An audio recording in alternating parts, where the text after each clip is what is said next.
Para completar este comentario sobre la actualidad económica, saludar a nuestro tercer último entrevistado de esta noche. Es Jorge Carrera, es economista, fue miembro del directorio del Banco Central. Y a que, bueno, vamos a consultarle sobre algunos de estos temas para tratar de entender de una persona que conoce desde adentro cómo se administran este tipo de cuestiones. Jorge, buenas noches, ¿cómo estás? Aquí Mariano Wendner junto a Joaquín Mújica Díaz, te saludamos desde el lunes otra vez. ¿Cómo estás? ¿Cómo les va? Es un gusto hablar con usted y con la audiencia. Gracias, Jorge.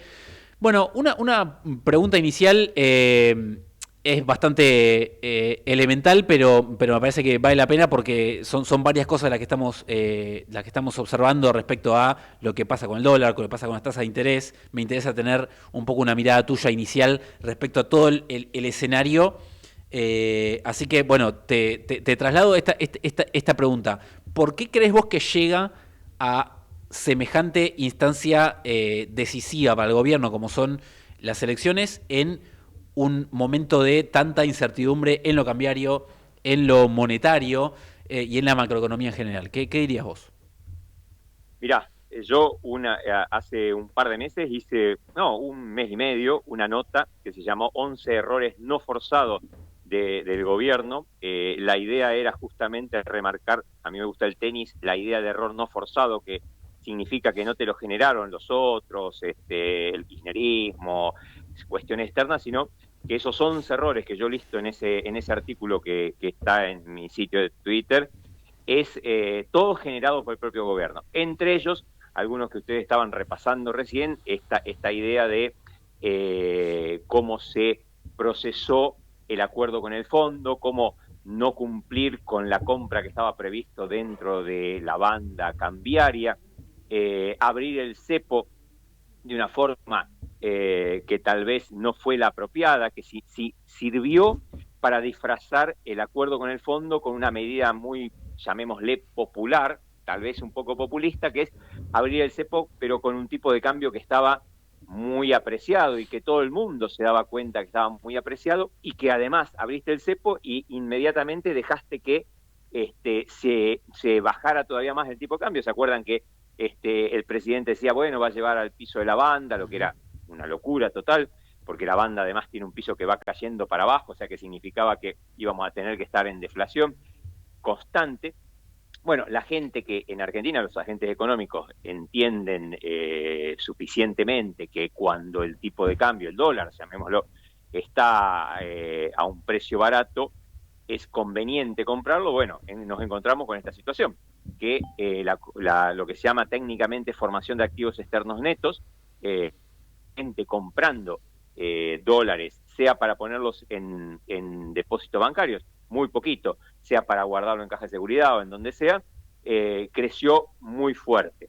Yo creo que, como ustedes decían, en vez de deshacer lo que tenían acumulado, la gente dijo, si está barato, tengo que comprarlo. Entonces, eso fue uno de los errores que yo marco del gobierno. Después hubo otros errores que generaron una gran confusión, pero ese, vuelvo, no permitió que todo lo que tenía que comprar en el acuerdo con el fondo y que estaba bien claro y la verdad que estaba bien pensado, comprar en el momento alto de liquidaciones de la soja, en vez de comprarlo el Banco Central, solo sirvió para bajar artificialmente el precio del dólar durante, ponele, 2 meses y medio, que lo compraran todos los privados y el Banco Central no compró nada. Uh -huh. Entonces llegó al peor momento, que es que te tenés que atravesar, digamos, el frío del invierno con muy poquita ropa, con muy pocas reservas, diríamos con nada de reservas propias, y a lo último el fondo los obligó, para aprobar la primera revisión, a que hicieran, aunque sea, esta compra simbólica que hicieron de 1.000 millones que ya se la están gastando.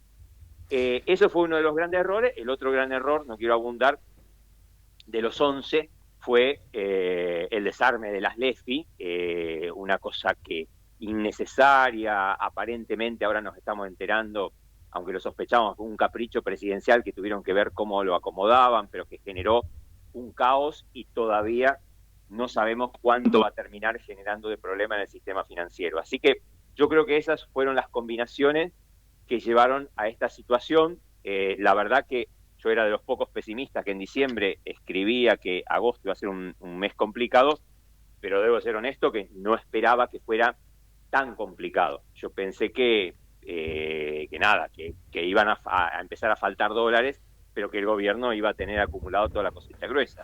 Y bueno, ahí estamos en que no pasó. Interesante, Jorge, porque abrís varios frentes y me gustaría ir consultándotelos de a poco. La primera, esto que vos último comentás respecto a que el gobierno pareciera ahí atravesar una frontera respecto a que tomó una serie de medidas para tratar de mantener más o menos a raya la volatilidad cambiaria de tasa de interés, y la última frontera era empezar a vender dólares. Ahora lo está haciendo, o por lo menos lo que ha trascendido, lo que muestra algunos números. Lo primero que te pregunto es, esa señal a los ojos del mercado, por todo esto que vos comentás respecto a la necesidad de dólares y demás, ¿qué interpretación se puede llegar a hacer de eso, de esa señal que le da el gobierno al mercado? Y me parece que es mala, y más si ustedes la miran yo la verdad que no lo leí, me lo comentó otro colega de ustedes, cómo fue el tuit de Kirno admitiendo esto, porque dijo, no estamos vendiendo los dólares del Fondo Monetario. Y ahí se nos abre unas preguntas que son temerarias, porque al decir eso está reconociendo que ya está visto, porque las estadísticas del Banco Central la verdad que son transparentes. Están vendiendo los dólares del Tesoro, que son esos 1.000 que el fondo les obligó a comprar para aprobarles la primera revisión. ¿Se acuerdan? Que lo compraron bastante caro porque era con los últimos granos que quedaban, digamos, los últimos 15 días de cosecha, ahí pescaron esas licitaciones. Bueno, ahí tienen 1.000 millones. Ahora, ¿qué significa? ¿Cómo interpretamos lo que dijo Kirno, que no están vendiendo lo del fondo? Yo sospecho, porque he visto estos acuerdos y es lógico que así sea, que puede haber algún acuerdo reservado, que solo lo firma el ministro y el presidente y solo lo conoce la directora, hablamos de Georgieva, ¿no? En donde ellos se comprometan a no usar los fondos que proveyó el Fondo Monetario. Contrariamente, yo siempre dije esto, contrariamente a lo que dicen la mayoría de mis colegas analistas, que dicen, no, el Banco Central tiene un arsenal, nadie se le va a poner enfrente porque tiene los 14.000 millones de dólares del fondo. Yo diría que sería muy cauto, y yo creo que el mercado está empezando a entender eso, que estos 1.000 tienen total libertad para venderlos. Los otros hicieron toda esa pantomima del cambio de la letra, etcétera, y nominalmente no son del Tesoro, son del Banco Central, o sea que teóricamente el Banco Central es el dueño, eso lo entiendo legalmente y puede hacer lo que se le cante con esos dólares, venderlo, pero la realidad es que todos sabemos que es una deuda del Tesoro con el Fondo Monetario. El Fondo Monetario no va a mirar pasivamente que la plata que él te da para que le pagues a él mismo y que la tengas en la reserva como un jarrón chino, vos realmente la uses. Esa es una de las interrogantes que yo creo que se está empezando a generar en el mercado respecto a esta intervención que hicieron en estos días. Jorge, recuerdo antes de que se anuncie el acuerdo con el Fondo Monetario y empiece la flotación entre bandas y demás, que la pregunta que estaba en la boca de todos en ese momento era si el gobierno iba a necesitar un reajuste del esquema monetario, cambiario, lo que fuese, después de las elecciones. Bueno, eso de cierta forma se empezó a responder ahí en el acuerdo y cuando empieza este esquema nuevo en abril. Ahora, esa pregunta, ahora cerca de las elecciones y viendo cómo terminó resultando, ¿se debería hacer de nuevo? Es decir, ¿deberíamos esperar otro cambio, otro reajuste al plan económico en general después de las elecciones? Sí, yo creo que sí. Mirá, yo hablando de, perdón que sea autorreferencial, yo sé que eso no es bueno, pero yo escribí una nota que se llama Cuando la limosna es grande hasta el mercado desconfía, una lectura más profunda sobre la primera revisión. Porque fíjate que cuando vino la primera revisión hace un mes y pico, todo el mundo la leyó, qué bien el fondo, nos deja, le ayuda al gobierno a saltar una revisión, es decir, que hasta el 13 de enero pareciera que no tiene que hacer nada. Le movió las reservas, el sendero de reservas que lo había incumplido. Primero le dio un waiver, y no solamente le dio waiver, sino le dice, no te preocupes, te tomaste un año más para cumplirlo. y hace alguna pequeña observación bastante generosa que le dice que la política monetaria no se entiende y es muy confusa, que debe haber pensado una cosa mucho peor. Ahora, cuando vos lo mirás bien detallado y vos decís, dejaron un montón de variables en la misma circunstancia, el déficit en cuenta corriente, el crecimiento, todas cosas que van a cambiar. En realidad, a mí lo que me parece que pasó es, hubo una negociación donde el fondo pidió unas poquitas cosas, que compraran algo de reservas y que dejaran correr un poquito el tipo de cambio, que es lo que pasó, y patearon la pelota toda hacia el 13 de enero. Yo creo que ahí va a haber una reformulación del plan, con un tipo de cambio, dejarlo correr después de las elecciones un poco más alto. Tal vez ya no tengamos las bandas porque no se han demostrado demasiado útiles, porque la verdad que y yo creo que los 6.000 millones que faltan desembolsar, el fondo los va a condicionar mucho, y sobre todo una hoja de ruta mucho más concreta, que hasta ahora estuvo todo escondido, respecto a las reformas estructurales. Me parece que entonces, sobre todo, vamos a tener una política cambiaria, que es nada extraordinario, pero como han tenido, al no haber comprado y al no haber dejado el tipo de cambio en ese momento en 1.200, 1.300 solamente para ganar 2 o 3 puntitos menos de inflación, ahora es muy probable que el esfuerzo que tengas que hacer sea un poquito mayor que el que hubieras tenido que hacer si pasabas este periodo con reservas y con un tipo de cambio un poco más alto. Porque yo creo que todos más o menos somos conscientes, salvo algún analista que dice cosas increíbles, nadie te diría que esta relación de tasas y tipo de cambio se puede sostener. Yo creo que, es más, a veces pienso que no sé cómo van a hacer para sostener estas tasas hasta octubre, ¿no? Sobre todo porque se le está exigiendo al sistema financiero un esfuerzo que puede ser negativo, contraproducente, máxime si, como mucha gente piensa, todavía hay otro aumento de encajes en camino. Jorge, buenas noches, ¿cómo te va? Joaquín Mujica Díaz te saluda. Hola, ¿cómo va? A ver, me tomo de algo de lo que planteaste respecto al tiempo después de la elección. Vos decías, bueno, habrá que ver si sigue existiendo estas bandas para lo que tiene que ver con el precio del dólar. Das a entender que no, que evidentemente eso va hacia un quiebre.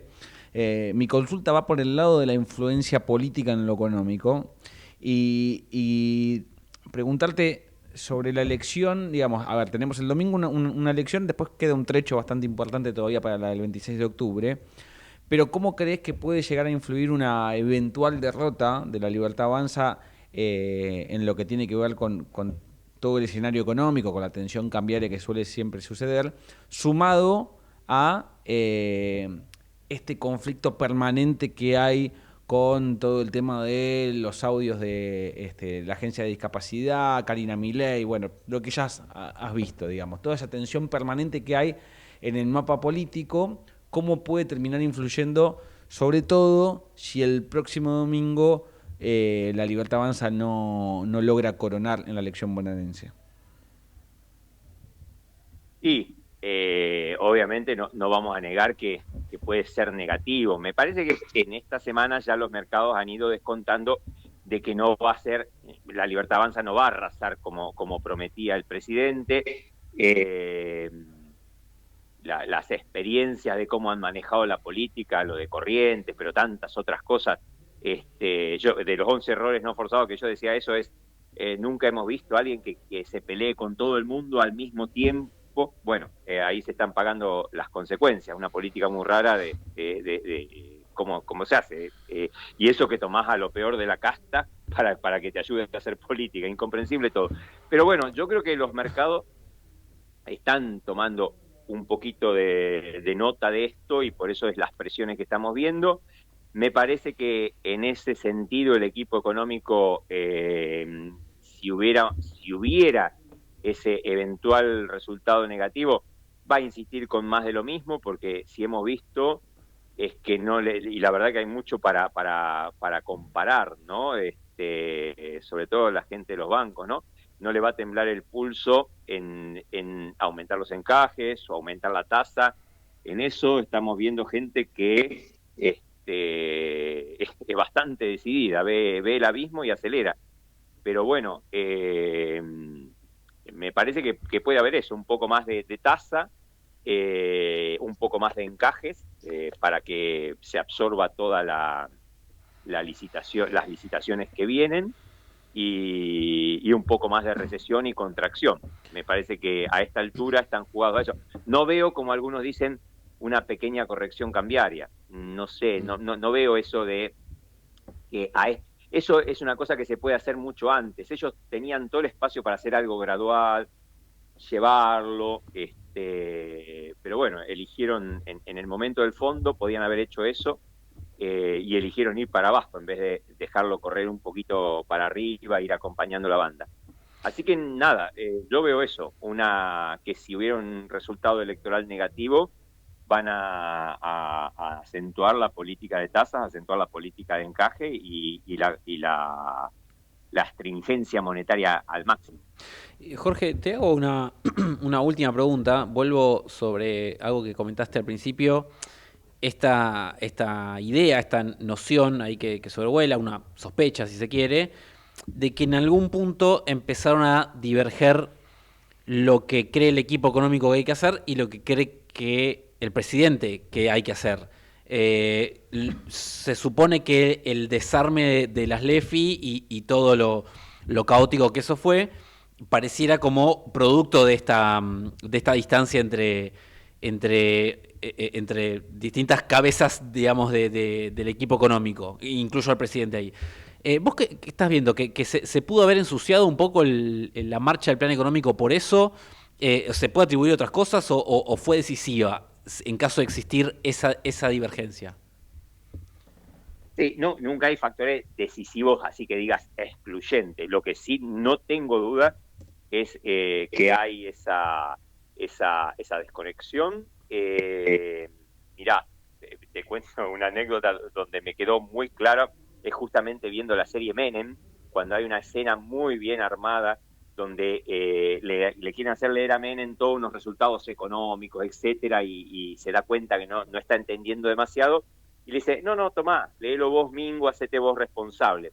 Me parece que acá justamente es como un sentido contrario, ¿no? El presidente quiere ser protagonista y quiere mostrar que él le impone, el equipo económico se ha adaptado y ha exagerado y ha cambiado su forma casi de ser para adaptarse a eso. Y bueno, y nos encontramos en esta cuestión. Yo estoy seguro que el equipo económico estaba contento con lo que habían firmado con el Fondo Monetario, de comprar adentro de la banda, como decía, de tener esa idea de que acumular reservas. Me parece que lo de las LEFI deben tener bien claro ellos que era innecesario hacer eso en este momento, que era un monetarismo muy sencillo. Esas ideas del presidente de que la base monetaria es como lo importante y decir que iban a tener reservas para cubrir dos bases monetarias que además no las tuvieron, ¿no? Pero que lo importante es el M3 y el multiplicador bancario. Me parece que hay como, si vos empezás a hacer la lista, hay como esas divergencias y me parece que han sido muy, muy importantes. Después el equipo económico tiene, no es que tiene sus cuestiones. Para mí ellos exageran en la creencia de que las martingalas financieras y las cosas que le gusta inventar le van a solucionar todos los problemas. Ya hemos visto en la otra etapa con Macri, que se entendía mucho mejor con el presidente, que tampoco le funcionaron. Pero me parece que en este caso tenemos esta cuestión adicional, un presidente que tiene la idea de creer que sabe de economía y que tiene la verdad revelada, y bueno, qué sé yo, así estamos. Jorge, gracias por tu tiempo y tu análisis con nosotros. Te mandamos un gran abrazo. Un gusto hablar con ustedes y un saludo a toda la audiencia. Ahí estaba. Entonces, Jorge Carrera, economista, ex miembro del directorio del Banco Central durante el gobierno del Frente de Todos.